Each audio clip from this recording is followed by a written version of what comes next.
Évangile de Jésus-Christ selon saint Matthieu.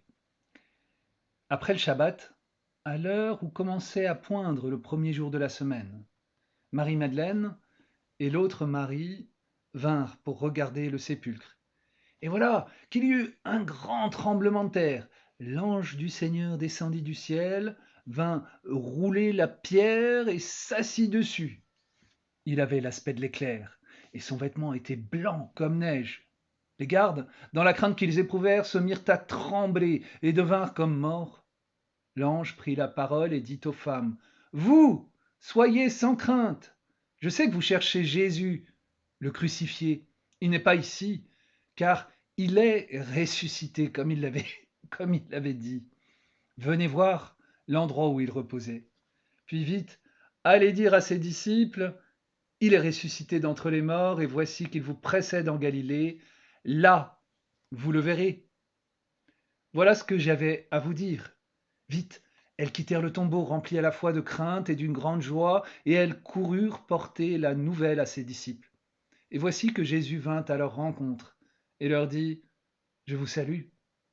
Elles s'approchèrent, lui saisirent les pieds et se prosternèrent devant lui. Alors Jésus leur dit, soyez sans crainte. Allez annoncer à mes frères qu'ils doivent se rendre en Galilée. C'est là qu'ils me verront. Acclamons la parole de Dieu. Voici qu'il vous précède en Galilée. Là, vous le verrez. Il vous précède en Galilée. La Galilée est le lieu de la rencontre du Christ dans l'évangile de Matthieu. C'est là que Jésus a vécu l'essentiel de sa mission d'évangélisation. Matthieu nomme cette région Carrefour des Nations car elle était le lieu de croisement de toutes sortes de nationalités. La mission de Jésus en Galilée annonçait ainsi la mission dans toutes les nations. L'évangéliste dit encore de la Galilée qu'elle est le lieu où Jésus a manifesté sa lumière par tant de signes. Le peuple qui marchait dans les ténèbres a vu se lever une grande lumière. Pour les disciples, c'est d'abord le lieu du premier appel, du premier amour, qu'ils ont sans cesse à raviver.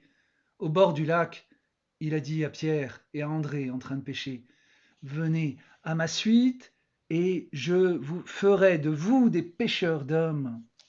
C'est à cet appel que Jésus les renvoie. C'est là aussi qu'il les a envoyés pour la première fois en mission. Quand Jésus dit à ses disciples, il vous précède en Galilée, là vous le verrez, c'est une invitation à reprendre le chemin de la mission éclairé par la lumière de la résurrection. Les disciples étaient appelés à annoncer que le royaume des cieux est tout proche. Voilà ce qu'ils avaient à dire dans leur première mission. La résurrection est l'inauguration du royaume des cieux. Ce règne de la vie plus forte que la mort, victoire de la lumière sur les ténèbres. Mais ce royaume, ce règne de l'amour est proposé à tout homme. Il n'est pas imposé.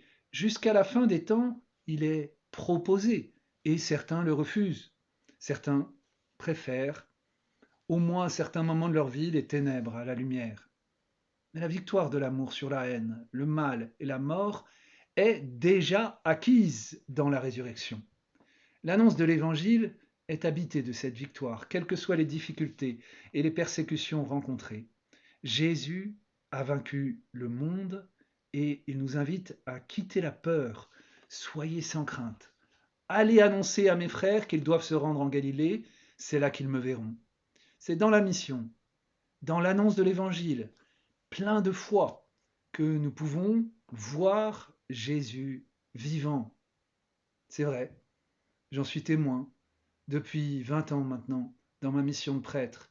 Il nous précède, c'est-à-dire qu'il commence à se révéler aux personnes avant même que la personne n'ait pu entendre pour la première fois le témoignage d'un chrétien. Cependant, Jésus veut s'appuyer sur notre témoignage chrétien à chacun pour se révéler pleinement. Nous sommes le corps du Christ ressuscité. Jésus répand son esprit, son souffle, son appel à l'amour de don de soi sur tout homme, toute femme en ce monde. Et tout homme entend sa voix au fond de son cœur.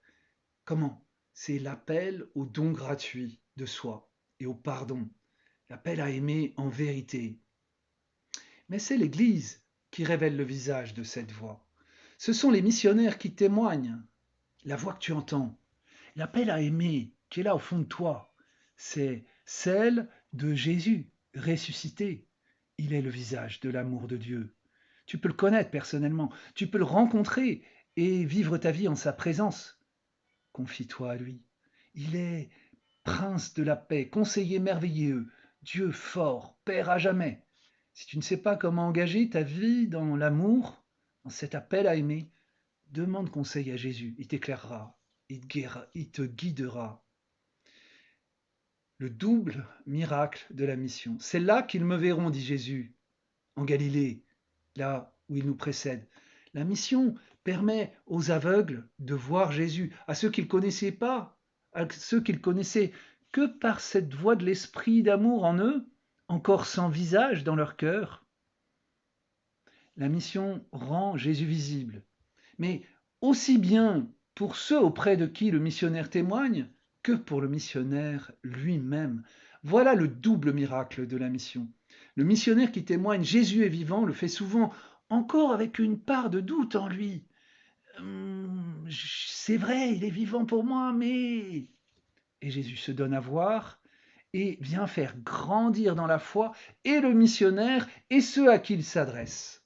Jésus se donne à voir quand il est accueilli dans les cœurs. Il se donne à voir par la paix, la joie et les guérisons qu'il accomplit dans les vies. Il est le médecin incomparable des cœurs. Pour le missionnaire, la mission est donc un lieu incessant de croissance dans la foi, où l'expérience de la rencontre avec le Christ vivant se renouvelle. Frères et sœurs, en entendant cet appel de Jésus à aller à sa rencontre en Galilée pour le voir, entendons l'appel à faire mémoire de notre rencontre avec le Christ, de notre premier amour et à oser prendre ou reprendre les chemins de la mission pour témoigner de sa résurrection. Jésus nous promet que nous serons à notre tour témoins de son œuvre dans les cœurs. Allez, de toutes les nations faites des disciples, et moi je suis avec vous tous les jours jusqu'à la fin du monde. Bon partage.